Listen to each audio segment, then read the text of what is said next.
Podcast do Giro do Boi. Oferecimento Seva. Juntos, além da saúde animal.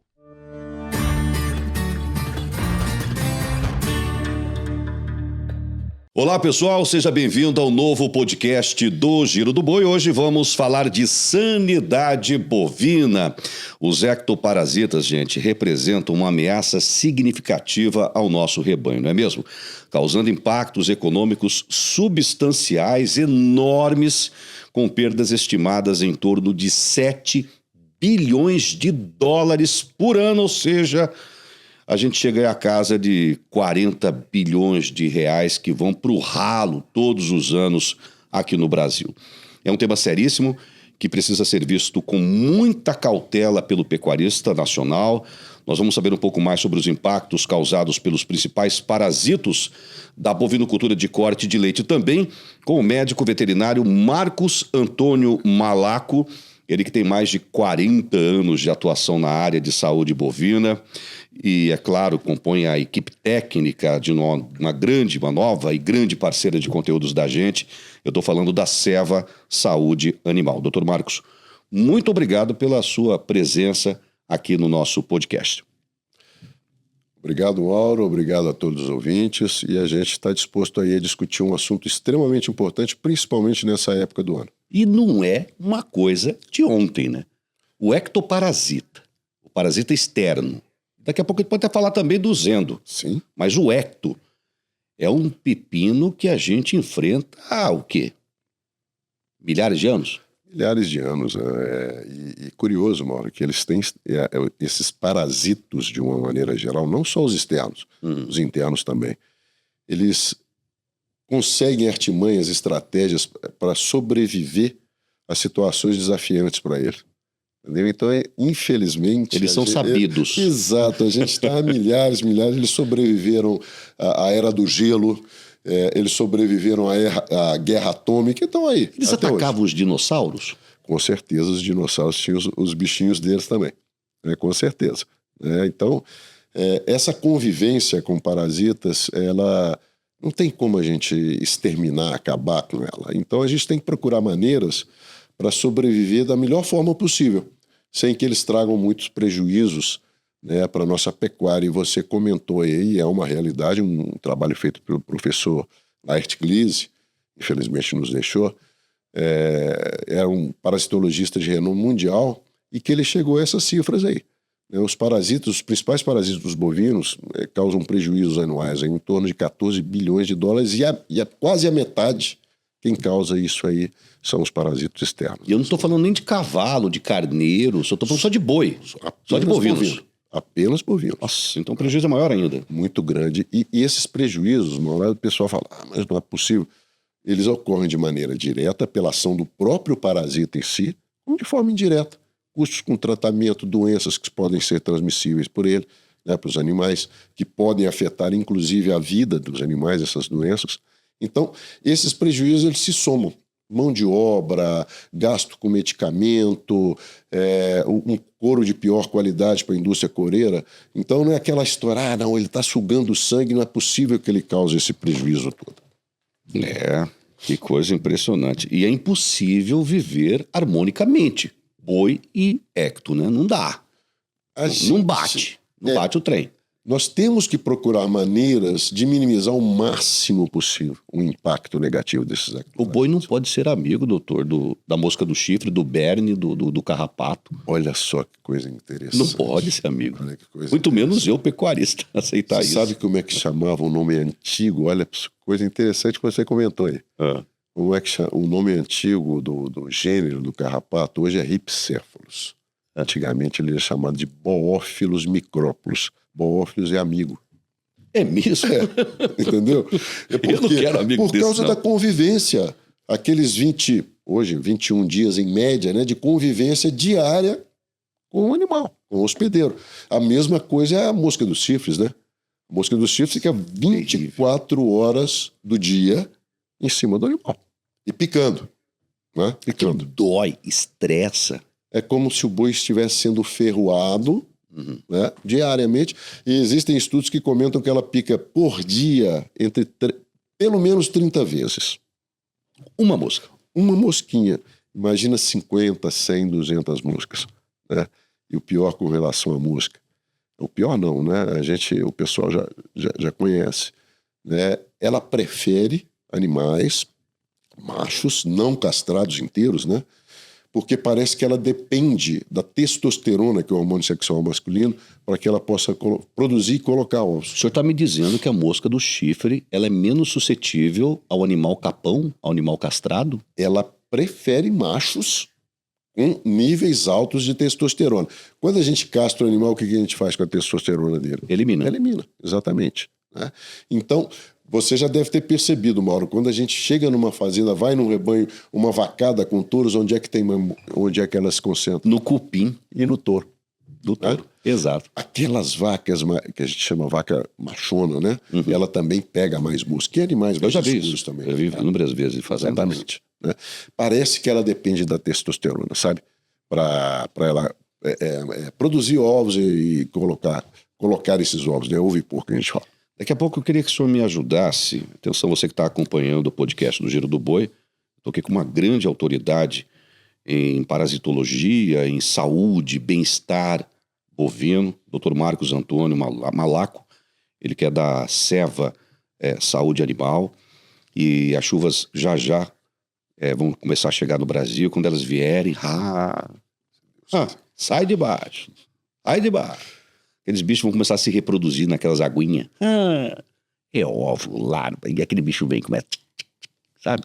Ele vai deixar o seu boi desesperadamente. E eu não quero que isso aconteça. Muito menos o Dr. Marcos, muito menos a Seva. Por isso que a gente está aqui tentando te ajudar. Tá bom?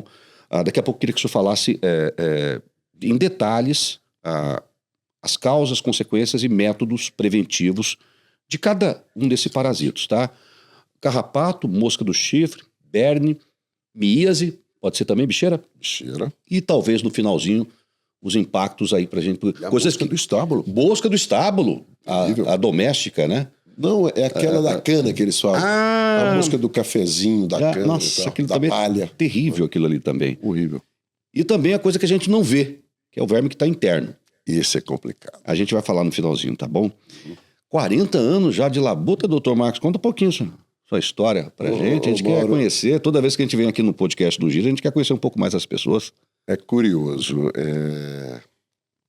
Algum tempo atrás, o meu filho mais velho conversando com ele e tal. Pai, e aí, como é que tá? E quando é que o senhor formou? Aí eu fui fazer a conta. Faz hora, hein? 43 anos. Eu falei, parece que foi ontem. Sabe o que é isso? É paixão. Paixão por fazer o que eu faço. Eu adoro fazer o que eu faço. E a gente não percebe, né? Mesmo olhando assim no espelho, poxa, já tô com grisalho, já tô com bigode branco, mas a gente não percebe. Essa paixão é uma coisa fantástica. BH? Formado em BH? Eu me formei na UFMG, né? Na Escola de Veterinária do UFMG. Me formei, logo que eu me formei, eu tive uma clínica, eu fui sócio de uma clínica veterinária em uma cidade próxima a BH. A mexer com pet? Não. Não? Era eu e o Mark. O Mark era um sócio, um belga, formou comigo, e era meu sócio. E eu ficava com a parte de grandes animais, sabe? Animais de produção. E o Mark ficava com a de pequenos. Mas nos finais de semana sobrava pequeno para mim e grandes para ele, dependendo do plantão. Né? Cada um ficava um final de semana. Mas sua paixão sempre foi grandes animais? Sempre foi grandes animais. E depois eu entrei para o Serviço de Saúde Animal do Estado de Minas Gerais. Hoje é INMA, né? Instituto Mineiro de Agropecuária. Na época chamava IESA, Instituto Estadual de Saúde Animal. E naquela época eu fundei, eu fui chefe do escritório seccional do escritório do IESA numa cidadezinha do norte de Minas, Várzea da Palma. Tá? Que região, mais ou menos? Cidade mais conhecida da região? Próximo a Pirapora. É a margem do Rio das Velhas, sim, que é o principal tributário do São Francisco. Já pertinho já da Bahia ali. Bem para baixo, né, Mauro? Mas olha só que curioso. Pirapora é o ponto de Jequitinhonha? Não. É o norte mesmo, é quase o centro do estado. Tá? E Pirapora é onde começa a navegabilidade do Rio São Francisco. Tá. Que vai de Pirapora até Petrolina. Antes de Montes Claros ali. Fica Para quem está indo para o norte do estado ou para o norte do país, Pirapora fica à esquerda de Montes Claros. Sei. Fica mais ao oeste, vamos dizer assim. Né? Mas é uma cidade muito importante exatamente por causa dessa navegação. Ela teve uma contribuição muito grande com o pessoal que descia, passado, né? Do Nordeste, e que aportava lá, fazia a triagem para vir para São Paulo, né? Para trabalhar na época. Isso na década de 40, 50, 60. Né? Entendo. Então, descia na gaiola, que lá em Pirapora é chamado de vapor, né? Pelo Rio São Francisco. Ele saía de Petrolina, vinha, né, pelas barrancas, né? Até chegar a Pirapora. E em Pirapora, aqueles que passavam pela triagem desciam, vinham para Belo Horizonte de trem daqui, desculpa, eu estou achando que eu estou indo na minha casa, em Belo Horizonte. De Belo Horizonte eles vinham para o sul, né, para São Paulo. Aproveitar que falando de viagem, eu te pergunto, o ectoparasita ele migra, por exemplo, eu compro num leilão uma bezerrada, uma vacada, uma boiada, uma garrotada, sobe no caminhão, lá no trucão, viaja lá 200, 300, 400 km, chega à minha fazenda. Eu posso estar comprando boi e ectoparasita? Com toda certeza. Que pergunta fantástica. Que coisa. Aí é complicado, né? E o pior, né? Não vem só o ecto. Às vezes vem outras coisas. Por exemplo? Mauro, a gente está atravessando há algum tempo aqui no Brasil um problema muito sério, uma hemoparasitose, que a gente chamado tripanossomose.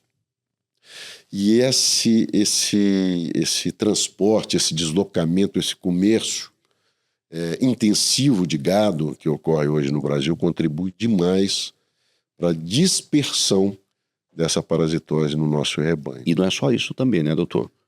Por exemplo, Mato Grosso acabou de detectar mais um caso de raiva bovina. A raiva é terrível, né? Porque brucelose, tuberculose e outras doenças de ordem reprodutiva, de crescimento, etc. Por isso a importância de vocês, médicos veterinários, para todos nós. Sem dúvida nenhuma. O médico veterinário é o profissional capacitado para trabalhar com saúde animal. E é fundamental a participação do médico veterinário na elaboração de programas de controle, tanto de parasitos quanto de outras doenças. Sem o veterinário a gente não consegue ter um bom programa. Né? A gente tem que pensar, Mauro, é muito importante isso, intervir antes que o incêndio ou que as labaredas do incêndio aumentem muito. Se eu não tiver um acero, ela vai entrar na minha fazenda. Exatamente. Se o meu rebanho não tiver imunizado, eu vou ter doença na minha propriedade. Parasito, doença infecciosa, outras doenças infecciosas, né? Sem dúvida nenhuma. Só quer ver uma coisa que me assusta muito, doutor? Me parece que isso também vai te assustar. Essa vitória que tivemos agora com a desobrigação da gente vacinar 2 vezes por ano contra a aftosa. A gente era obrigado a levar o nosso gado até o curral, tronco de contenção, aplica a vacina. Aí o cara aproveitava, vou fazer uma clostridiose, vou fazer um botulismo, aproveitar minhas bezerrinhas, vou fazer uma brucelose, uma raiva, um vermífugo. Agora o cara não tem mais essa obrigação. E você sabe, a gente trabalha com pecuária há tanto tempo, não tanto quanto o senhor, mas há bastante tempo, que a pior coisa do mundo é mexer com o gado do pecuarista. Vai mexer com o meu gado, vai estressar, vai perder peso, vai escorrer, vai dar curso nele, não mexe com ele. Não leva ele pro curral, não vacina não. Me preocupa ver uma onda de doenças que a gente não tinha mais aqui no Brasil, porque a gente já ministrava quando tínhamos a obrigação de 2 vezes levar o rebanho pro curral para ministrar aftosa e aproveitava fazer outras doenças. Te preocupa isso também? Demais, demais. Semana passada, olha que coisa legal que você me perguntou aí. Semana passada eu estava num simpósio, num workshop, em São José do Rio Preto, e ele falava de confinamento, sanidade em confinamento de bovinos de corte. E foi levantada exatamente essa preocupação. O aumento, infelizmente, da incidência de clostridiose, de uma maneira geral, e um dos motivos que foi levantado foi exatamente essa ausência de obrigatoriedade de vacinação contra a febre aftosa, como você comentou, Mauro.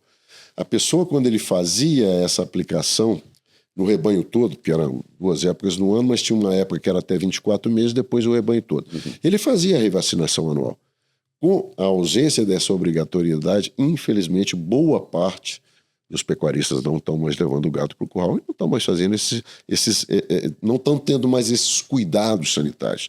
Não só de clostrídio, raiva, verminose e às vezes até o controle de ecto, né? Pois é. Que ele vê o gado com uma infestação muito grande e trata, mas ele está tratando quando o incêndio já está quase que impossível de controlar. Está gastando muita água, né, para ser mais fácil de entender. A gente tem que intervir logo no início. E o que vocês da Seva, por exemplo, propõem e levam como mensagem para esse pecuarista em relação a isso? É fundamental a participação da nossa mão de obra, porque eles veem o gado todo dia, o dia inteiro, né, para que a gente possa monitorar, não chegar numa situação como essa. Né? Imagina o que esse touro está sofrendo. O que isso pode impactar na capacidade de monta desse animal. Porque essa mosca, ela irrita bastante o animal. Né? E ele vai deixar, às vezes, de procurar uma vaca em si, de fazer uma cobertura, né, perdendo energia e se preocupando em tentar se livrar dessa infestação. Muito bem. Então, você fez aquela pergunta, o que a gente recomenda? Monitoramento do rebanho. Né? A gente está vendo a mosca do chifre agora, é muito interessante. Quando ela chegou, no final da década de 1980, aqui para nós, né? Porque ela já existia lá no norte. A mosca... Aliás, vamos começar a falar de alguns ecto. Vamos começar com a mosca do chifre, vamos bater em cima disso aí. Tá? Ela chegou quando? Quando que a mosca do chifre chega ao Brasil? Foi na década de 80. Ela não era nossa, ela não estava por aqui. Veio da América do Norte. Né? E aí... Veio de comitiva. Provavelmente importações, essa coisa toda. Né? Acabamos de falar sobre isso. Veio para Venezuela e dá uma voadinha, uma mosca dessa pode voar 10, 12 quilômetros, se der um vento aí, aumenta ainda mais, né, a distância que ela pode atingir. E aí ela chegou, se não me engano, foi lá para cima em Roraima e tal, e ela veio descendo. Veio descendo, mais uma vez, aquilo que você comentou, o transporte de gado, né? Ela veio descendo, e naquela época, Mauro, existia um conceito, deu um número médio de 200 moscas por animal, a gente trata. E depois foram feitos alguns trabalhos, e um deles é muito curioso, porque ele mediu o cortisol. Cortisol é o hormônio do estresse, né? Quando a gente está estressado, quando os animais estão estressados, eles produzem muito cortisol. E foi detectado que vários animais, com 50 moscas, já estavam extremamente incomodados. Ou seja, já estava interferindo nos índices de produtividade. Só com 50. E com animais com 200 estava numa boa. Então, como é que a gente recomenda, né? Hoje a gente tem trabalhado para controle de mosca. A gente está fazendo o rodeio do gado, percebe lá que 30%, 40% dos animais estão muito incomodados, batendo cabeça, batendo cauda, a mosca do estábulo fica batendo as patas no chão. Opa, está na hora de eu intervir. E a gente então faz a intervenção. E existia também um outro conceito, Mauro. A gente vai tratar só 30% do rebanho. Não funcionou. Aquelas moscas que estavam nos animais tratados, como existiam muitos produtos com repelência, migra para o outro. Migrava para o outro animal. É o que a gente falou logo no início, né? Parasita não é bobo. Ele tem as estratégias dele. Então, ele vai para outro. Aquele lá não tem medicamento, não tem um mosquicida. Eu vou para ele. Mas aí o cara vai, tá bom. Ele trata todo o gado dele. Tem 1000 cabeças. Eu trato as 1000 cabeças da fazenda dele. Aí tem uma cerca que divide ele do vizinho. A cerca não vai impedir que essa mosca pule pro lado de lá. Então, se o vizinho dele também não controlar... Teve um outro fato, puxa vida, tem muito tempo que eu trabalho com isso. No extremo sul da Bahia, na região de Medeiros Neto, Teixeira de Freitas, Medeiros Neto. Lá foi tentado, através da Secretaria da Agricultura, lá municipal, sim, fazer tratamento, todo mundo, ao mesmo tempo. Todos os pecuaristas, dentro de uma semana, fariam... E era exatamente contra a mosca do chifre. Tá? Parece que foi feito uma vez e depois foi abandonado. Mas uma das formas, talvez, da gente minimizar bastante isso, é todo mundo... Força-tarefa. Isso, uma força-tarefa, né? Para reduzir ao máximo possível. Entendi. Me fala mais sobre a mosca do chifre. Bom, então vamos lá da mosca. Quais são as importâncias? Sempre, Mauro, a gente fica imaginando, O carrapato suga sangue, a mosca do chifre suga sangue, a mosca do estábulo suga sangue, mas talvez o maior prejuízo determinado é a irritação. Né? E não deixa de comer. Ele deixa de apresentar o comportamento normal dele. Vamos entrar na estação de monta agora. Uma vaca, uma novilha extremamente estressada, ela não vai manifestar assim o natural. Com certeza. E o touro vai ficar mais maluco ainda. Né? Como a gente comentou, ela prefere animais inteiros e púberes, né? Adultos. E aí você imagina um touro com 500 moscas. Vai cobrir ninguém. Ninguém. Tanta picada que ele vai tomar por dia que ele vai ficar se debatendo. Às vezes passa uma jovem ali no ponto e ele, não vai dar, estou incomodado. Né? Então, a gente tem que ter esses tipos de observação e cuidados. E aí o nosso pessoal, a nossa mão de obra, tem que estar em cima. Ele tem que estar atento. Interfere na questão reprodutiva, na questão de crescimento. Rebanho de leite, então. Produção de leite para o próprio corte. A vaca que está com o bezerro ao pé. A produção de leite dela. Ela está perdendo energia. Não dá nem de mamar direito, coitado, quando nasce o bezerro, né? Porque ela está desesperada ali, ó. Ela não vai ficar paradinha. Se batendo. Vai ficar paradinha para dar de mamar o bezerro dela. De maneira nenhuma. De maneira nenhuma. E ela, Mauro, ainda tem um outro problema. Ela é uma potencial transmissora de tristeza parasitária para os animais. Que mata o gado. Mata, de tripanossoma também. Ela é uma potencial transmissora mecânica, que a gente chama, né, desses parasitos para os outros animais do rebanho. E aí, vamos voltar aquele no nosso assunto inicial. Eu comprei um gado que veio, sei lá de onde, veio com babés e anaplasma, ou tripanossoma. Chegou na minha fazenda, tem uma queda natural de imunidade, a gente sabe disso. O parasita não está incomodando esse animal. Está lá meio quietinho, meio escondidinho. O tripanossoma é danado para esconder, tá? Ele esconde lá na gordura corporal, na articulação, às vezes até no sistema nervoso central, onde o sistema imune tem dificuldade de chegar, e até medicamentos. E aí, quando esse animal chega na fazenda, ele sofreu o estresse da viagem, ele está sofrendo o estresse de adaptação ao novo ambiente. Aquele parasita que estava quietinho, ele entra na circulação sanguínea para se multiplicar. E vem uma mosca dessa, pica esse animal e quase que imediatamente ela pica outro animal. Uma agulha de vacina. Né? Estou usando, a gente não troca, não usa uma vacina por animal e vai levando. E vai multiplicando no rebanho. Daí a pouco a coisa explode. E é uma doença grave. Quando ela chega na fazenda, ela costuma ser bastante grave e, inclusive, determinar mortalidades. Sabe? E é basicamente o que acontece, né? A gente acaba, infelizmente, tô comprando um animal top e tal, mas às vezes a gente está levando problemas para nossa propriedade. Tá? Que coisa, viu? Você que está nos ouvindo aí, eu estou com o Dr. Marcos Antônio Malaco, grande técnico da SEBA Saúde Animal. Estamos tratando aí de ordem sanitária, problemas de endo, ecto, outras doenças aí que acometem o nosso rebanho. Ouça com atenção, daqui a pouco, as tecnologias que podem nos ajudar a minimizar esses problemas. Ele falou agora há pouco sobre a mosca do chifre, a gravidade. Então vamos falar dos bichos que voam. Depois a gente vai falar de outros que... Mosca dos estábulos. Outro pepinaço que a gente tem no Brasil, né? E que é uma coisa mais recente, não, doutor? Na realidade, ela está aí há mais tempo. O problema é que a gente está dando condições... A gente está dando notoriedade para ela agora, mas ela faz tempo que está por aí. Puxa, eu acho que antes de eu começar a estudar, os primeiros surtos que eu tive conhecimento, eu era muito novo ainda, foi no Triângulo Mineiro. Lá tinha uma granja de frangos, de frango de corte, em que pegaram a cama dessa granja e doaram para os pecuaristas para fazer fertilização das pastagens. Deu substrato para ela ciclar, para ela fazer o ciclo de vida dela. A fase não parasitária do ciclo de vida dela ocorre na matéria orgânica. No chorume ali? Principalmente matéria orgânica vegetal. Silagem, o esterco do frango vai com palha de arroz, vai com, sei lá, capim picado, uma cama, junto com o esterco e o frango também, o esterco do frango tem, além de fezes, tem urina, né? Então isso é ótimo para ela. Né? A vinhaça, né, que sobra da usina. Da cana. Exato, sucrocoleira, às vezes até utilizado em fertirrigação, é um potencial substrato para essa mosca fazer o ciclo de vida, a fase não parasitária do ciclo de vida dela.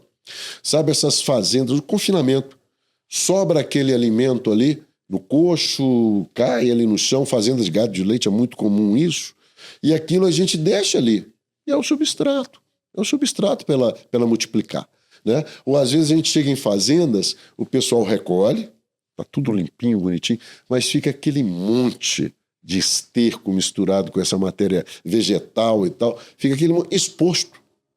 E o que a mosca vai fazer? Ela vai procurar esses locais para colocar os ovinhos e ter um monte de filhotinho. Pronto, acabou. E aí a vaca vai pro brejo, literalmente. E tem um problema, mano, com relação a essa mosca. O período de contato dela com o hospedeiro, com o animal, é muito curto. Ao contrário da mosca do chifre. É 24 horas por dia sobre o animal. Essa mosca, ela tem um contato de 3 a 5 minutos, 6 minutos por dia. Então, para controlar ela, só medicamento, só antiparasitário, é muito difícil. Ela suga o sangue? Demais, e a picada dela ainda é mais dolorosa do que a da mosca do chifre. Parece que ela deixa uma toxina ali também. Ela irrita bastante porque é o que a gente chama de probóscide. Probóscide é o aparelho sugador da mosca. Né? É uma agulha. E o dela é enorme. Exatamente. E ela fica... Pra furar couro de boi? Exato. Deve ser um trem. Como dói muito, e ela prefere as partes mais baixas do corpo do animal. Pata, barriga e tal. E ali é onde tem sombra também, se eu não me engano. Tem uma relação. Mas ela prefere essas áreas porque é mais difícil do boi alcançar ela lá com a boca, com o rabo e tal. Tá? Ela prefere essas áreas, mas pode pegar o lombo também, costela, vai depender do nível de infestação. Né? E como a picada dela é muito dolorosa, o que ela faz? O boi reage imediatamente e ela vai pulando de animal em animal durante 5 minutos por dia, 6 minutos por dia, para se alimentar. Entendeu? E aí ela está fazendo o quê? Transmitindo doenças. Inclusive esses hemoparasitas que a gente falou. A tristeza, anaplasma, né? O tripanossoma, ela está transmitindo. Né? Leucose, que é uma doença virótica, uma série de doenças que ela pode estar transmitindo mecanicamente, que a gente comenta, que a gente fala. Bom, e se tiver um ferimento também, qual que é a relação da bicheira, míase? Por exemplo, Ótimo. O cara vai aplicar... eu sou totalmente contra. Eu sei... Doutor, eu sei castrar boi, eu sei apartar, eu sei pear boi, eu sei vacinar. Eu sei, aprendi em 30 anos convivendo com vocês, com pecuaristas, viajando fazendas no Brasil e no mundo.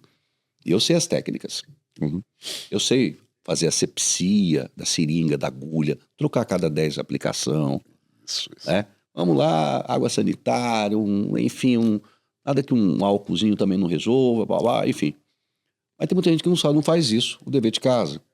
Aquela ânsia de fazer, eu vou tratar hoje 3.000 cabeças. Pô, não é bater recorde, né? Trata 1.000 hoje, 1.000 amanhã, 1.000 depois da manhã. Mas faça bem feito. O que tem de problema de abscesso? Demais. Aí a mosca vai ali, pá, já viu. A vaca vai pro brejo. A mosca da bicheira, a cocleomia, né? É uma outra espécie. É uma outra espécie. Falamos da mosca do chifre, dos estabos, agora tem uma outra espécie que é a mosca que dá a míase, né? A bicheira. Tem lugares que eles chamam ela de varejeira, né? A varejeira. Essa mosca, ela é extremamente atraída por sangue, secreções de ferida nova. É uma mosca que a gente fala que ela é biontófaga, ou seja, ela gosta de tecido vivo. Qualquer ferimento. Às vezes, o excesso de carrapato, aquela dermatite, aquela irritação que acontece ali na região do úbero, atrás do úbero, no períneo que a gente fala, né? Às vezes aquilo é extremamente atrativo, aquela secreçãozinha é atrativa para a mosca ovipor, colocar os ovos ali. Né? Ela coloca aquela varejeira ali, uma hora, agora é impressionante. Em menos de um dia, aquele ovinho já origina uma larva de primeiro estágio.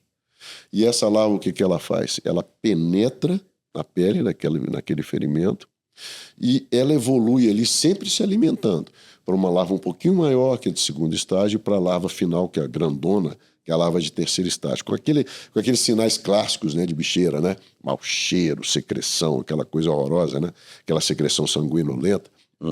E essa evolução da larva no ferimento, é óbvio, ela está se alimentando, né?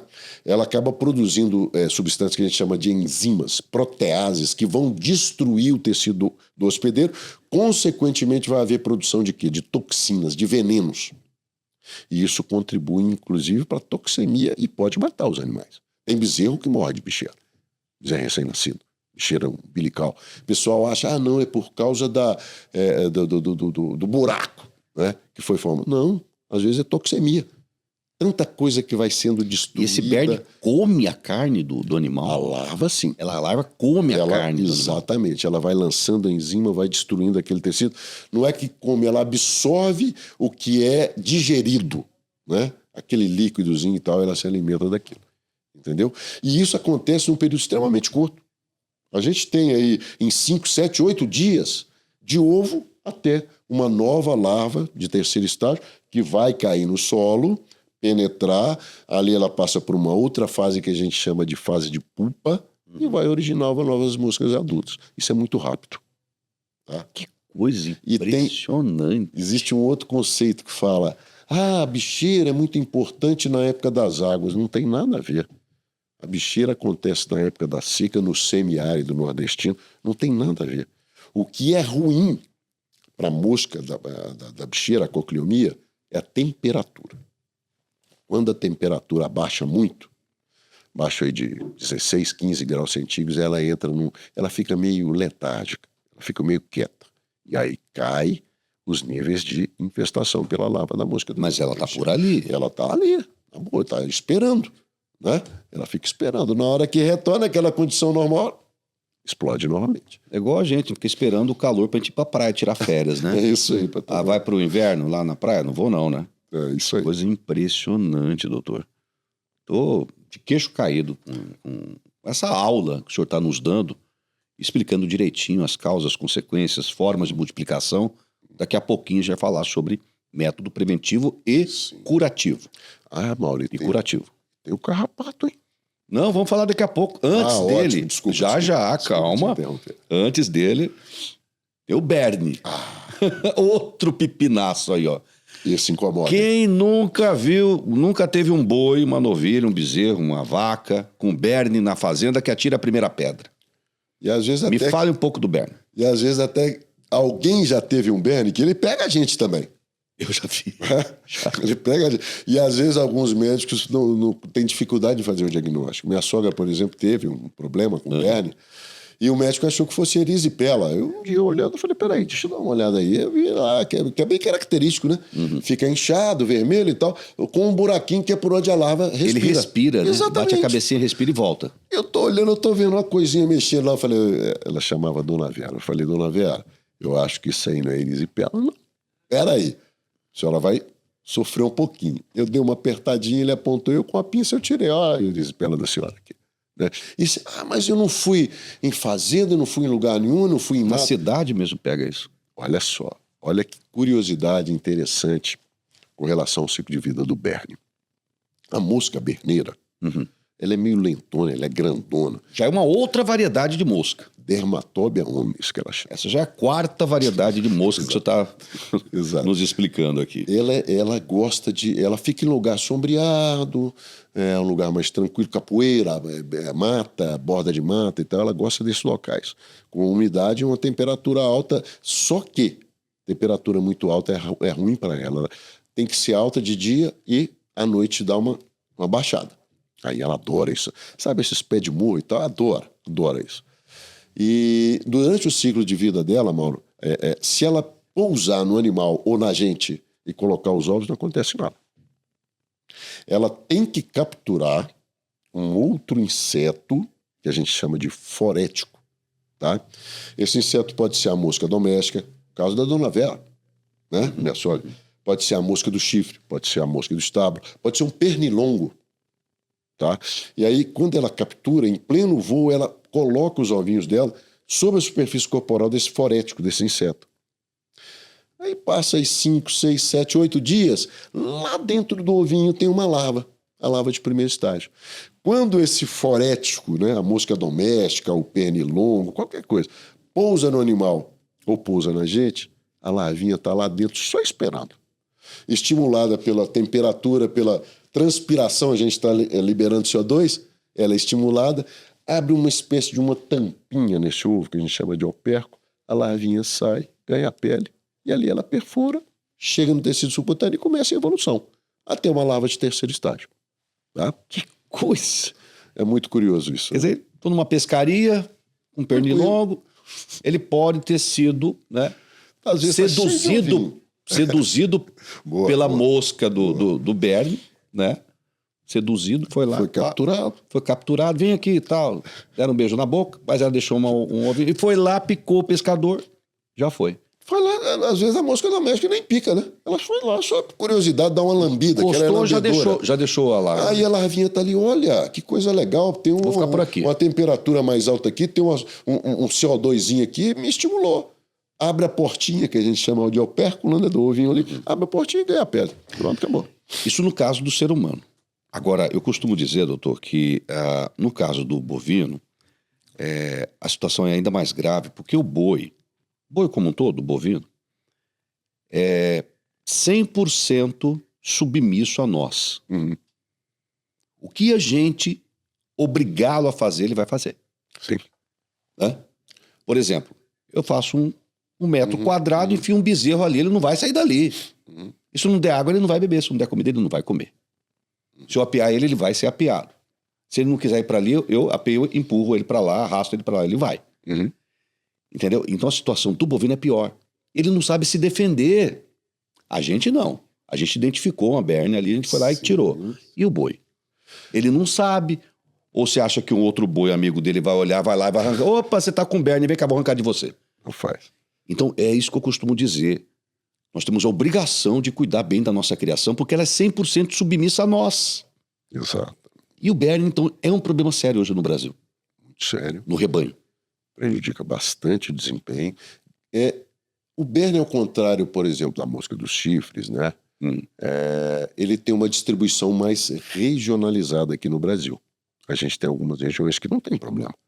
Mas Por exemplo, se você recorda, o semiárido, algumas áreas do estado de Minas Gerais, o norte de Minas também é difícil a gente... Januária, Jaíba, Janaúba, Exato, Montes Claros, Montes é Claros, difícil. aquela região que é bem quente, já indo... Ali é a Isso. transição do cerrado para o semiárido ali. E muito com a umidade relativa do ar muito baixa. Baixa, exato. Né? Agora, mesmo nessas regiões, é o que a gente estava comentando, às vezes a gente tem uma áreazinha, um pé de serra, alguma coisa que é um clima mais ameno, que ela aparece lá. Área de Furna, por exemplo. Uma pastagem mais suja. Ela não gosta de ficar em área aberta, a mosca do Berne, a dermatógrafo. Detesta isso. Ela procura uma proteção. Tem uma região do estado do Paraná, por exemplo, o noroeste do estado do Paraná. Ali é muito complicado. Ali tem muito Berne, condições climáticas favoráveis, muitas reservas e matas, né, que contribuem demais para a presença da dermatóbia e dos próprios foréticos, né, que ela usa durante o ciclo de vida dela. Que aula, hein? Tivemos a aula aí, o doutor Marcos aí sobre moscas do chifre, mosca dos estábulos, também das bicheiras amíase, agora sobre berne, e agora vem ele. O danado. O danado, o grande vilão, repito, que atira a primeira pedra, uma única fazenda, você pecuarista que está me ouvindo agora, que nunca teve um carrapato no seu boi, no seu gado. Eu acho que não tem nenhum. Me conta a história do carrapato bovino, doutor Marcos. O carrapato, ele está distribuindo, de uma maneira geral, numa faixa em todo o mundo, entre as latitudes 32 norte, que é um pouco abaixo ali no México tem carrapato, né? É um pouco abaixo dos Estados Unidos, até a 32 sul, que é um limite ali de Brasil com o Uruguai. Região de Jaguarão, ali, Santa Vitória do Palmar, né? Ali para baixo... Que é o último município, né, do baixão mesmo, né? fronteira com o Paraguai. Então ele está mais ou menos nessa faixa. No semiárido nordestino também, a gente não costuma encontrar carrapato, a não ser em algumas épocas que dá uma chuva meio fora que não é esperado. E aí aquela condição de umidade e temperatura é favorável e acontece o ciclo não parasitário de parasitas de uma maneira geral, nessas regiões, que a gente esqueceu de falar, né? Quando a gente pensa no ciclo de vida desses parasitos, existe uma fase dele que ocorre no meio ambiente. E essa fase é extremamente dependente de quê? De condições de umidade e temperatura média. Umidade relativa do ar e temperatura média. A fase parasitária, depois que ele está no animal, azar. Estou na boa. Já cheguei aqui onde eu me alimento e tal, estou tranquilo. Não é dependente de condições ambientais. Muito bem. Por isso o manejo é importantíssimo. Exatamente. E aí, pensando no carrapato. O carrapato também ele depende muito de situações de umidade e temperatura adequadas. Tá? Quando a gente pensa em Brasil, que é um continente, temperatura é importante para ele na região sul, no inverno. A temperatura cai bastante, abaixo dos 14 graus centígrados, isso é ruim para ele. Agora, no restante do Brasil, temperatura não é. Lá tem muito taurino, gado de couro. E ainda tem esse problema, o gado taurino é muito mais sensível do que o zebuíno. Tem uma história bacana com isso aí. Por que o zebu normalmente é mais resistente às infestações pelo carrapato, o Rhipcephalus micrópolis, do que o taurino? Existe uma coisa bem interessante. O Rhipcephalus micrópolis, ele é originário de onde? Da Índia. Da Índia do Paquistão. E o zebu? Também. Primeiro zebu que nasceu, teve contato com o carrapato. E como é que foi o processo de seleção para as raças zebuínas lá na Índia, onde o boi é sagrado? Seleção natural. Quem sobrevive no processo de seleção natural? O mais forte, Então... É por isso que ele é tão resistente. Exatamente. Eu queria que você me falasse sobre essa questão de resistência. Eu tenho muitos amigos que falam, mas eu já apliquei isso, apliquei aquilo. Molécula X, molécula Y. Não acaba esse trem aqui, diminui, aumenta, vem, vai. Isso. Você me explica sobre isso aí. Se quiser, fica à vontade. Anota aí que isso é importantíssimo. Pode me contar sobre essa questão de molécula, essa resistência cada dia que passa do carrapato. O problema é o seguinte, Mauro, a gente voltando para aquele assunto que a gente estava falando de temperatura e umidade. Agora, Brasil Central. O Brasil não tem problema com temperatura que interfira no ciclo de vida não parasitário, aquele que acontece no meio ambiente, do carrapato. Porque, me perdoe, o mundo tá de cabeça, o clima está de cabeça para baixo. É muito duro. Antigamente, não, infestação só na época das águas, outubro, novembro. Setembro, outubro, novembro. Agora não, agora tá tudo de cabeça para baixo. Agora, época de seca, chove, época de chuva, veranico. Então, o bicho que atacava, o inseto que atacava o nosso boi, determinada época do ano, o ano inteiro já tá mandando bala lá no rebanho, é isso, né? Eu me lembro, Mauro, quando eu era mais jovem, já tem algum tempo, meu avô chegava em agosto, setembro, ele já estava arando terra para plantar. As chuvas aconteciam no mês de setembro. E era sagrado, né? Tinha até época, né? Dia de Nossa Senhora, não sei o que, vai chover. Dia de tal, e chovia, né? Hoje, infelizmente, a gente não pode prever. E uma coisa que puxa vida, você me puxou uma outra coisa fundamental. Uma coisa que é muito importante para a ocorrência, para a explosão dessas infestações por ectoparasitas e por endo também, é a umidade e a chuva. E aí o pessoal acha que tem calendário para que aconteça as infestações e tal. Não, eu tenho que tratar, sei lá, no mês X, Y, Z. Por exemplo, 589, 5811, mês 7. Não existe isso, parasita não tem calendário. É por isso que logo no início a gente comentou, o monitoramento dos animais é fundamental. Ele é que vai dizer, está na hora de eu começar o meu tratamento.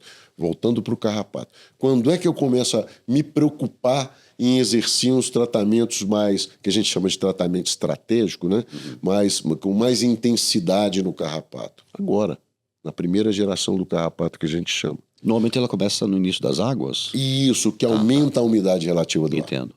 E aí vem uma onda de carrapato. Carrapato acontece o ano inteiro, como você comentou. Mas existem épocas do ano que nós temos um aumento abrupto. Se eu atacar no início da primeira geração, aí o restante do ano eu vou estar mais tranquilo. Por quê? o impacto das gerações seguintes, vamos supor, a primeira geração eu tenho muito carrapato, na segunda eu vou ter bastante mais, e na terceira, que costuma ser a pior, eu vou ter 10 vezes mais do que na primeira. Então, a gente costuma falar que os impactos são acumulativos, né? Uhum. A geração anterior tem relação direta com a que vem depois dela. A quantidade de carrapato aqui tem relação direta com... E a primeira geração, se eu conseguir quebrar ela, é bem aquilo que você comentou. Se eu quebro o impacto da primeira, o da segunda vai ser mais baixo e o da terceira mais baixo. Menor ainda. Né? E aí, no Brasil, a gente tem 3 a 4 gerações do carrapato e na região amazônica até 5. Porque lá é úmido o ano inteiro. É úmido e quente. Mas lá tem muito zebu. Então tem essa sorte. Né? Então, Mauro, agora... Mas o cruzamento está entrando com muito. O cruzamento industrial aumentou bastante. Eles pegam e inseminam a nossa vaca Nelore, nasce aqueles pretinhos, né, que vira carne prêmio, e aqueles bichos, eles são judiados pelo carrapato, viu, doutor? É impressionante. O Angus, né, tem uma participação muito grande. E agora está vindo o Braford. O Braford também está subindo aí, né? Já está indo para o Brasil Central acima aí. E isso contribui, obviamente. O que eu estou querendo dizer com isso é que não tem mais fronteiras para isso. Ele está em tudo quanto é lugar já, né? E quando eu insiro sangue de raça taurina, eu estou inserindo maior sensibilidade ao carrapato. Né? O animal fica mais sensível. O resultado desse cruzamento é mais sensível. Né? Bom, então voltando, Mauro, como é que eu vou fazer? Tá chegando a primeira geração, quando é que eu vou começar a tratar os meus animais? Quando eu começo a perceber aqueles carrapatinhos do tamanho mais ou menos da cabeça de um fósforo, tá? Fósforo sem riscar, claro. Né? Então, quando eu começo a ver carrapato aí de 3, 4 milímetros de diâmetro, eu começo a ver eles aumentarem, aí eu entro com tratamento. Né? O básico que foi desenvolvido pela Embrapa aqui no Brasil era, logo na primeira geração, fazer 5 tratamentos consecutivos com pulverizações, produtos em pulverização, bombinha, jato e tal, né? Com intervalo de 21 dias entre elas. Como é que eles chegaram a esses 21 dias? O período parasitário, o ciclo de vida parasitário do carrapato médio é de 21 dias, mas tem carrapato que cicla em 17 e tem carrapato que cicla em 35. Poucos. Aí eles pegaram... Depende da espécie. A espécie é a mesma, mas existem alguns indivíduos naquela população que o ciclo de vida é mais curto. Mais precoce também. Isso. Aí o que eles fizeram? Pegaram esse período mínimo de 17 dias de ciclo parasitário, ou seja, o carrapato está no animal, pegaram 4 dias de residual desses produtos de pulverização, 4 mais 17, 21. 5 pulverizações intervaladas por 21 dias, a partir do início da primeira geração. Hoje a gente já tem produtos que não necessariamente precisam ser aplicados com esse intervalo curto de tempo. E isso é importante para aquele assunto que você levantou, o desenvolvimento de resistência. Tá, mas antes, porém, só mais uma pergunta. O senhor está me ajudando e ajudando o meu ouvinte agora, do nosso podcast, no método já curativo. E me interessa muito o método preventivo. A gente sabe que de cada 10 tipos de medicamentos veterinários que estão aí no mercado, 7 são de ordem preventiva e apenas 3 de ordem curativa. No caso do carrapato, não existe um método preventivo. Eu acho que, pelo que o senhor está me dizendo, é mais questão de manejo e a gente atacar no início, né? Que de certa forma... Da reprodução dele. Quando a gente começa a coisa no princípio, começar no começo é meio redundante, né? Mas começa ali, cara, eu não vou deixar pensando no incêndio, essa labareda aumentar muito, porque eu vou gastar muita água. Né? E o efeito dessa intervenção no incêndio, ele vai ser pior, porque eu já perdi muito, já queimou muita coisa. Começou o primeiro foco, já entro. Né? Entendi. E aí, o carrapato é a mesma coisa. E aí o veterinário é fundamental. Como é que eu vou repetir? Mais uma vez, monitoramento, né? E o médico veterinário do meu lado. O médico veterinário é o meu parceiro. Né? Ele vai me ajudar. Por exemplo, eu tenho um produto que eu posso fazer ele agora e repetir daí 60, 90 dias. Tá? Tem produto, não. Esses de pulverização tem que ser bem... E lá no Rio Grande do Sul é banheiro, né? Tem que ser bem curto o intervalo, porque o residual é curto, né? Então, a gente tem que primeiro, conhecer o ciclo de vida dos parasitas. Falando um pouquinho de controle parasitário. Primeira coisa, a gente precisa conhecer o ciclo de vida. Segunda coisa, a gente precisa conhecer as armas que a gente tem. As armas que eu falo são os medicamentos, sim. os antiparasitários. O que eles fazem, como eu devo aplicar, por quanto tempo eles fazem, sabe? Conhecer o máximo possível. E fundamental o conhecimento da epidemiologia. A epidemiologia é o estudo daquelas situações que favorecem ou desfavorecem um determinado evento. No nosso caso, parasito, são situações que favorecem a explosão, né, das infestações ou das infecções, quando a gente fala de parasita interno, ou desfavorecem essas infestações ou infecções. Isso é fundamental, conhecer. A partir daí, a gente tem base para elaborar programas de controle. E sem calendário. Sem calendário. Que o carrapato está o ano inteiro. Parasita não tem calendário. Eu tenho que tratar dia 15. Peraí, mas o parasita tem certeza? Se dia 1º ele já começou a exatamente. atacar o nosso boi. Exatamente. Entendi. Por que, doutor Marcos, que o carrapato brasileiro adquiriu tanta resistência aos nossos medicamentos? Moro. Não só parasita. Bactéria. Vírus. Exato. Eles desenvolvem a resistência quando a gente tem um excesso de exposição aos antiparasitários, a um determinado antiparasitário. Tá? Por exemplo, quando o meu inimigo conhece... Quando eu estou combatendo o meu inimigo com a mesma arma, todo dia eu estou lá, dando o mesmo tiro com ele, com a mesma bala. Ele fala, opa, já conheço isso aí. Aí ele desenvolve o quê? Uma maneira de se defender. A mesma coisa acontece com o parasita. O excesso de exposição em intervalos curtos de tratamento, eu uso, por exemplo, um principativo A. Ele funciona muito bem no primeiro momento. Mas ele funcionou tão bem que eu vou repetir a utilização dele, ao invés de repetir daqui 60 dias, eu vou repetir com 30. O que acontece? Já existem indivíduos ali, com capacidade de, eu vou desenvolver, eu tenho um escudozinho aqui que vai funcionar. Eu vou enganar esse cara. Aí aqueles que não têm o escudo, o que eles fazem? Eles morrem. O que tem o escudo se prepara e começa a se reproduzir. Num terceiro, quarto tratamento, aqueles indivíduos do escudo, era 1 na população, ele se transforma em 100. Né? E é uma situação que a gente chama de dominância em termos genéticos. Então, ele começa a transferir muito rapidamente essa capacidade de resistência, e daí a pouco a minha população já não tem mais ninguém sensível a esse principativo. Então, o que a gente recomenda? Gente, por favor, controle de parasito, a gente deve usar com parcimônia os principativos, evitar o máximo possível o excesso de exposição em intervalo curto. Seguir a bula. Eu costumo fazer o seguinte, na Ceva, por exemplo, a gente trabalha... A Ceva tem uma linha fantástica de antiparasitários. Talvez seja uma das linhas mais completas de antiparasitários dentro de todos os laboratórios que existem aqui no Brasil. Daqui a pouco você vai contar sobre isso. Deixa eu te fazer outra pergunta sobre essa questão de resistência, doutor. Subdosagem também entra nesse balaio? Porque a gente tem que encurtar o intervalo entre tratamento. Quando eu faço subdosagem, ao invés daquele tratamento ter um efeito por 30, 40 dias, a subdosagem faz com que esse período, essa proteção caia para quanto? Para 15, para 20. Aí eu vejo, e ectoparasita é fácil, né? Porque a gente vê, repito. Né? E aí vou repetindo, excesso de exposição, resistência. Né?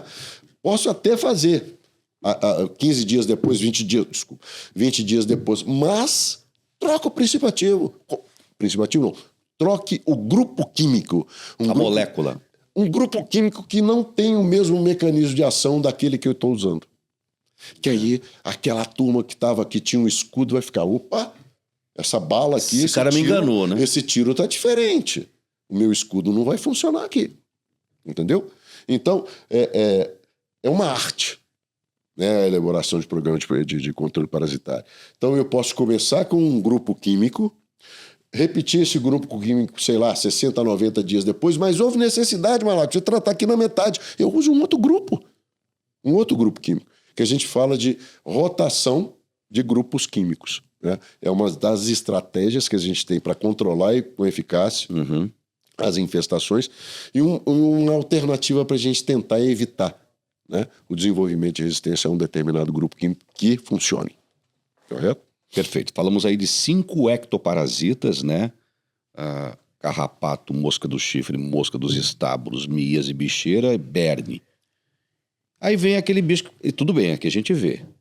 Legal. É mais fácil a gente conseguir tratar, enfim. Aí tem aquele que me preocupa, o que eu não vejo, que está lá dentro. E isso é complicado. O endoparasita. Ele sozinho causa o prejuízo total dessas 5 que você comentou aí, de ecto. O verme. Ele sozinho. O verme redondo gastrointestinal, que é a lombriga, né? Porque a gente tem verme, por exemplo, a gente tem a facíola hepática, que parece uma folha, né? Baratinha do fígado. É, exatamente. Esse verme redondo, ele é afilado. É esse que causa muito prejuízo, e no Brasil inteiro. E por que ele causa muito prejuízo? Porque, segundo estudos realizados aqui no nosso meio, mais de 90% dos casos de verminose dos bovinos aqui no Brasil é de manifestação subclínica. Não aparece.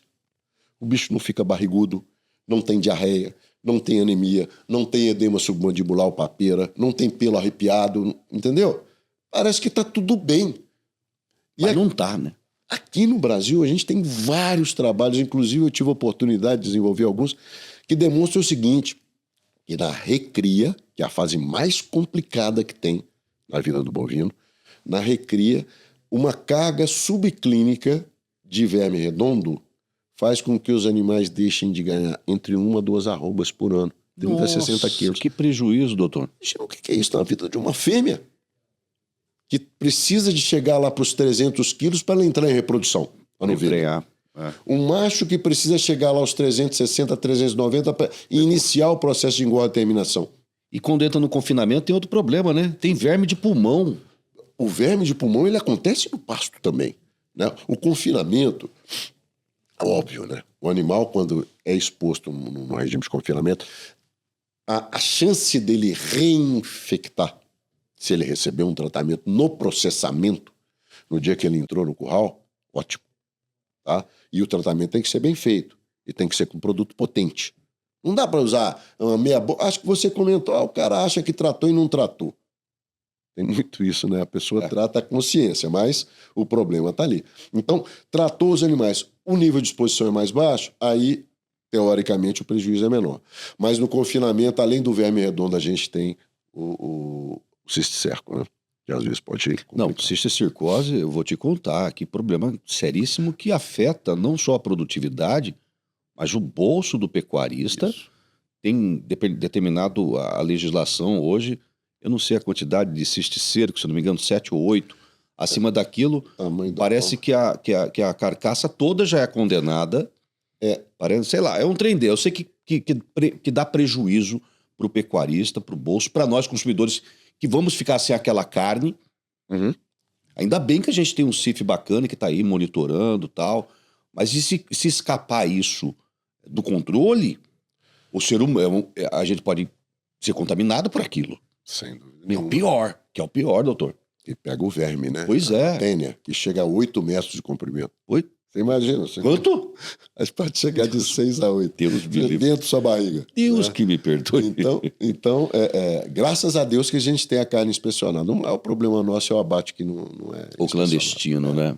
Isso aí é complicado. Tá. Doutor, falamos aí há pelo menos 1 hora, estamos falando aí de problemas, causas, consequências, situações, coisa drástica economicamente, a nossa saúde, do nosso boi, enfim.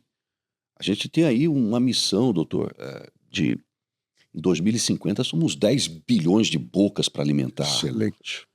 10 milhões de bocas no mundo para alimentar. E se não é o Brasil, que país que vai dar de comer esse povo todo? Não tem para ninguém, irmão. A gente precisa cuidar da saúde do nosso animal, precisamos cuidar da alimentação dele, precisamos cuidar da nossa floresta, do nosso pasto, das coisas que estão degradando. A gente está fazendo devagarinho, mas a gente está indo. A gente está indo. Nosso debate é sobre sanidade, sobre endo e ecto. Levantamos aí toda essa questão, e agora eu preciso saber de solução. Sim. Qual que é a proposta de vocês?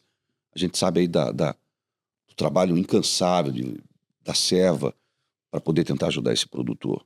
O que eu devo fazer para poder eliminar esse problema, pelo menos do endo e do ecto, no meu rebanho?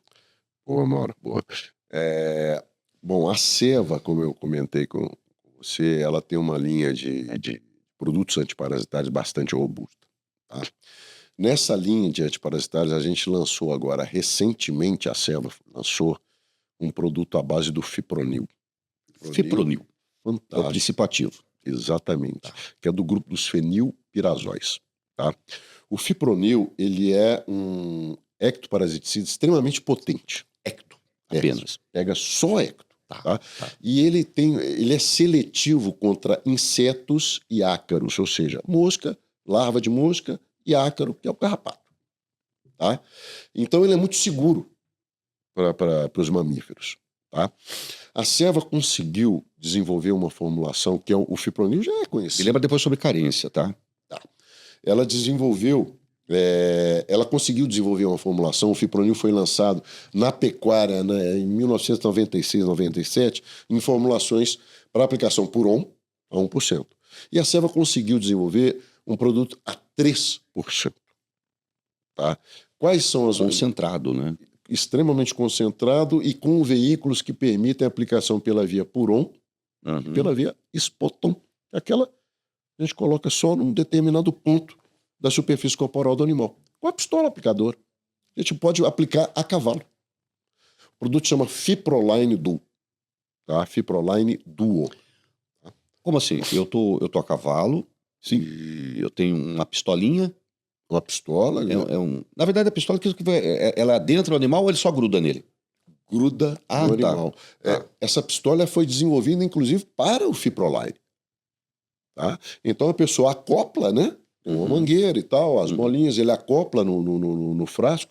A gente recomenda o frasco de 1 litro, que é mais fácil de carregar. Ele está disponível também em galões de 5 litros, frasco de 1 litro e um frasco pequenininho, filhotinho, que a gente chama de 250 ml. Para pequenos projetos de pecuária. Tá? Né? E aí ele pode pegar, ele tem uma pistola apropriada, uma pistola que foi desenvolvida lá fora, até na Nova Zelândia, veio para cá. Tá? E essa pistola, Mauro, ela tem 2 bicos. Um bico branco, que é para aplicação puron. Ela libera o produto em leque, para cobrir o máximo possível ali o fio do lombo do boi. Né? Porque antigamente era um risco. Isso. Essa ela abre mais um pouco. Ela abre, é um leque. Tá? Entendi. E a pistola, o bico alaranjado, que a gente pode trocar ali Troca ali na hora. Né? O alaranjado, ele lança um jato, um tubo, reto. Né? E aquilo a gente pede para aplicar preferencialmente ali atrás da paleta, na costela, na parte mais alta. A paleta e a costela ali. Né? Por que a gente recomenda ali? Porque ali é mais difícil de errar. Tem uns caras que não são muito bons no tiro, né? Então, na linha reta, assim, abaixo do cupim, assim. Na costela ali, mais ou menos na linha média da costela. Tá? E a pessoa pode aplicar a cavalo, pode aplicar a pé. Às vezes ele foi fazer uma recarga no costiçal, né? Ele está ali com o produto, com 1 litro ali do lado dele, com a pistola, ou está no cavalo, que ele desceu lá, né, para colocar o sal ali. Ele simplesmente pode pegar e ter um boi ali com bicheira. Tá? O produto serve para bicheira, para controlar a bicheira, carrapato, mosca do chifre, mosca do estábulo e o berne. Peraí. Um tirinho desse. Com um tiro. Ali do lado, entre a paleta e a costela, eu vou curar a bicheira do meu boi. De prevenir e curar. Você tá brincando. 3% fipronil. Muito potente. Você tá brincando. É sério, eu tô te falando isso, doutor, que eu trabalho com pecuária há 30 anos. Eu sei da gravidade do problema. Porque você tem, por exemplo, você tem que pegar um boi lá com berne, você tem que levar ele pro curral. Travar ele um tronco de contenção. Ir lá para poder fazer aquele tratamento, tentar tirar, tentar passar um produto ali em cima. Muitas vezes esse berne está lá do outro lado da paleta do animal, na barriga, lá no posterior, lá longe.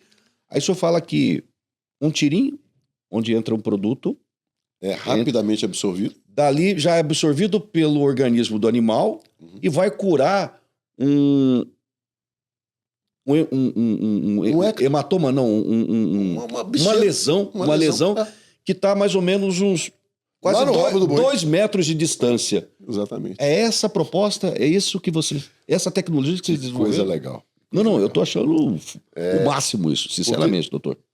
Quando você aplica o produto, o que ela acontece? Ele é absorvido e ele se espalha por toda a superfície corporal do animal através da gordura debaixo do couro, a gordura subcutânea. Entendeu? E ali, ele usa a secreção das glândulas sebáceas, né? Que serve para lubrificar a nossa pele, a pele dos animais, e aquela secreção fica entrando e saindo às 24 horas do dia. Então ele se liga a essa secreção e fica entrando e saindo. Por isso é que ele controla longe e durante um período longo de tempo. Outra vantagem dele, quando comparado aos outros produtos à base de fipronil, ele trata 3 vezes mais peso vivo do que os outros produtos. Supondo, dose por 1 dos produtos a 1% é 1 ml para 10 quilos. Fiproline Duo é 1 para 30. É 3 vezes mais. Então o custo-dose fica mais atrativo, né? Quando a gente usa por 1. Quando a gente usa Spoton, que é esse tiro, aí é 1 para 15, porque aí eu tenho que aplicar 2 miligramas de princípio ativo por quilo de peso. O Puron é 1 miligrama. Ambos funcionam muito bem. O Spoton tem a comodidade. Outra coisa que você comentou, a carência. 67 dias. Carne e leite.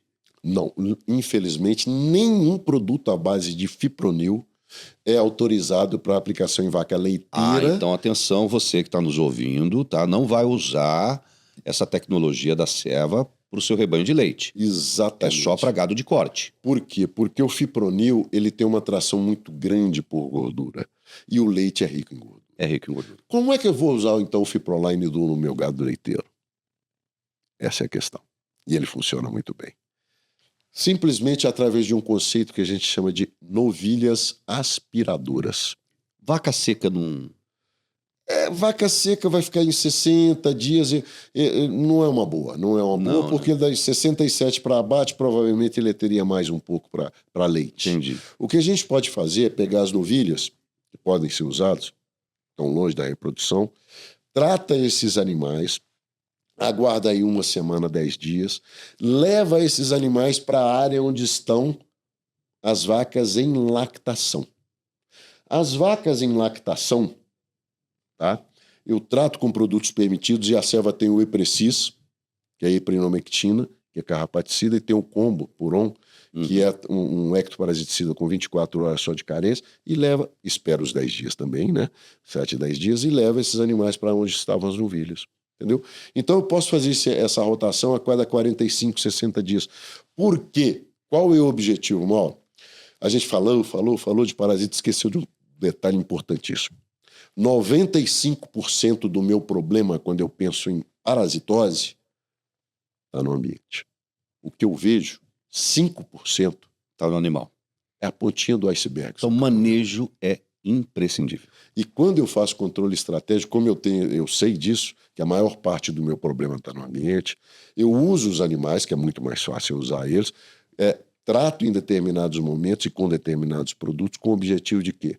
Reduzir ao máximo possível a infestação no ambiente. Entendeu? Esse é o conceito do controle estratégico. Eu não vou nem te perguntar sobre custo-benefício. É fundamental. Porque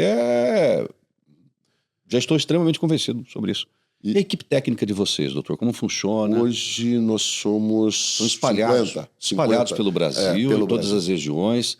Eu chego numa loja veterinária, pergunto dessa tecnologia da Ceva, que o senhor me disse tem a linha mais completa de parasiticidas para o rebanho.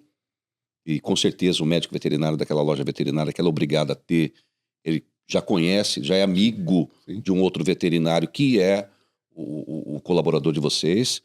Aí já passa o contato, dali já faz fazer, por exemplo, um treinamento, né? Eu costumo dizer, gente, Fundamental. Vai começar a época das águas. Tem aquelas micro-regiões, né, onde concentra ali 10, 15, 20, 30 fazendas, né? Sindicatos rurais que estão nos ouvindo, presidente de sindicatos rurais, pediu uma palestra, um treinamento, reúna os vaqueiros, os boiadeiros, os inseminadores, os capatazes, os gerentes, o próprio fazendeiro, né, de várias fazendas, reúne um grupo legal, aí vai ali, porque otimiza mais as pessoas, otimiza mais o trabalho, o deslocamento da gente. Sem dúvida. A gente tem informação, doutor. A tecnologia está aí, a informação está aqui. Basta o cara que está nos ouvindo agora ouvir, entender e aplicar o que a gente está propondo para ele. De maneira correta. Exatamente. Senão, resistência. Esse é o nosso papel. Resistência, aquilo lá. Que mensagem que o senhor quer deixar nesse nosso bate-papo aqui, nessa nossa reta final desse podcast tão rico? Me permita dizer que é um dos podcasts mais ricos que eu já gravei, mais riqueza de detalhes, explicando causas, consequências, métodos, cuidados, manejos preventivos, curativos, enfim. Que recado o senhor quer deixar para o pecuarista brasileiro que está nos ouvindo agora e que com certeza está bastante motivado de resolver esse pepino que é grande nas fazendas brasileiras, doutor Marcos? Mauro, um primeiro recado é colocar a equipe da Seva à disposição de todos os pecuaristas aí no nosso Brasil. Hoje nós somos aproximadamente 50 pessoas no campo que são multiplicadas pela força de técnica e de vendas dos nossos distribuidores por todo o Brasil. Então isso acaba se transformando em 200, 300 pessoas. Que, como você comentou, muito bem comentado, treinamento. Elas passam por treinamento e estão capacitadas também para prestar uma assistência compatível, né?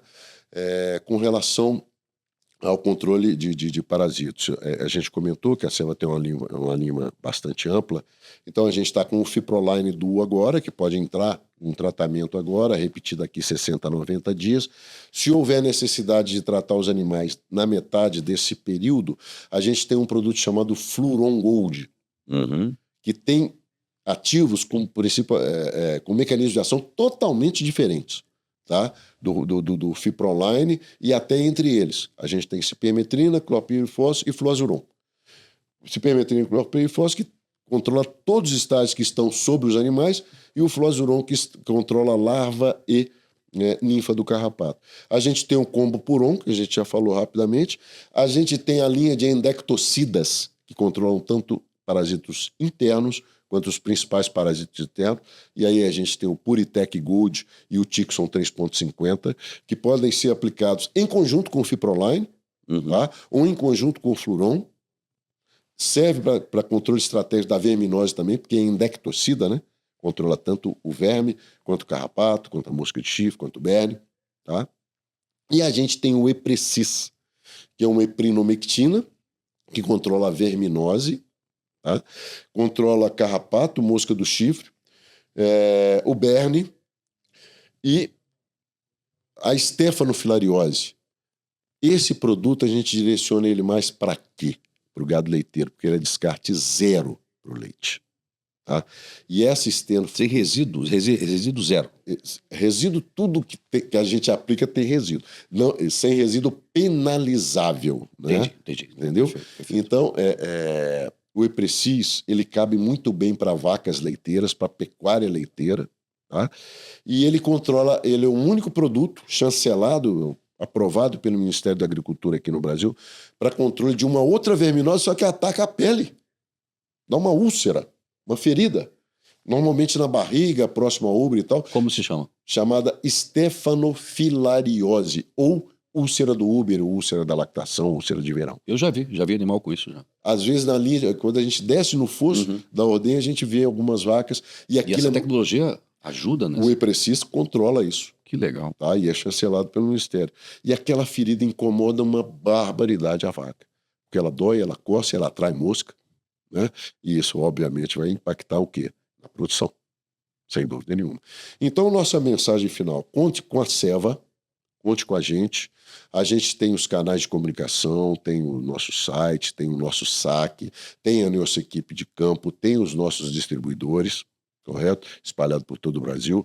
A gente está à disposição para sentar, avaliar e discutir a melhor maneira de contribuição para um programa de controle parasitário. E como última mensagem também, só lembrando, desculpa, Mauro, eu não posso perder a oportunidade, porque agora é o momento. Parição começou. Parição em vaca de corte, né? Final de julho, agosto e tal, e agora vai intensificando. Qual que é o grande pepino? Um dos grandes pepinos. Umbigo. Umbigo e retenção de placenta. Retenção de placenta, quem está parindo. Infecção uterina. Exatamente. A Seva tem um produto fantástico para isso.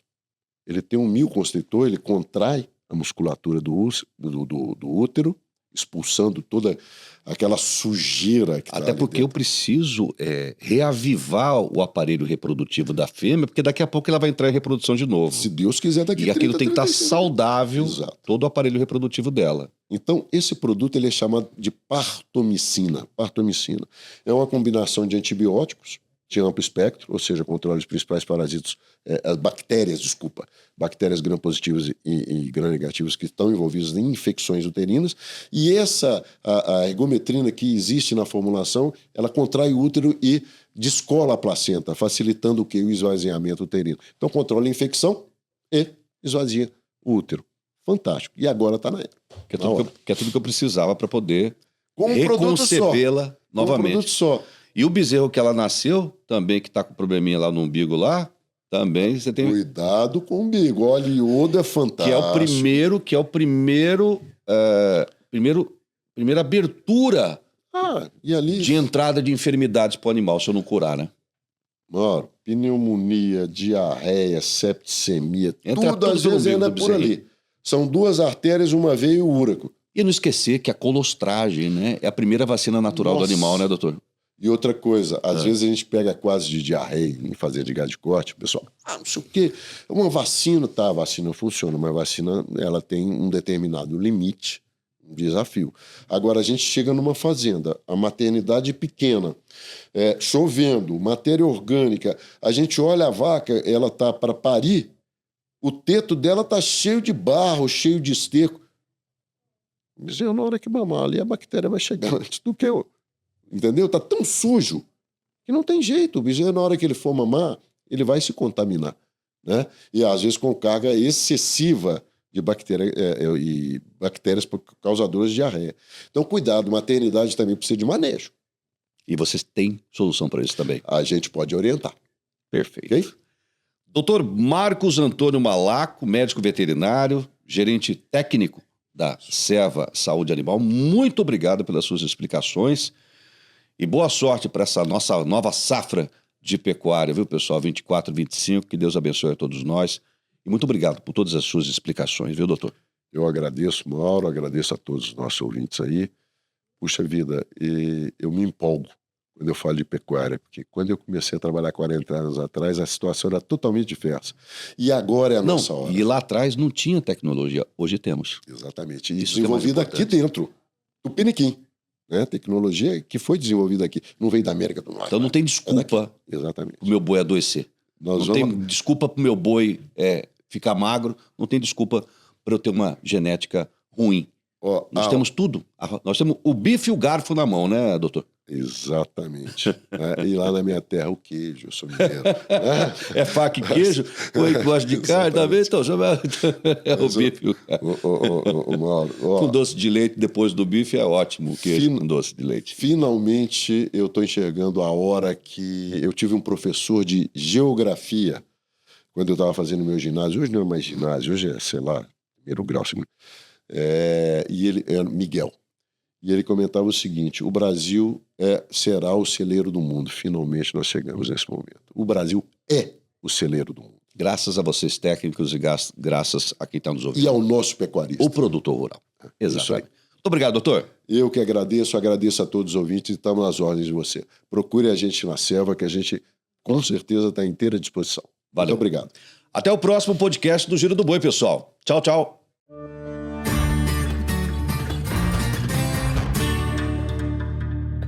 Este podcast foi um oferecimento Seva, juntos além da saúde animal.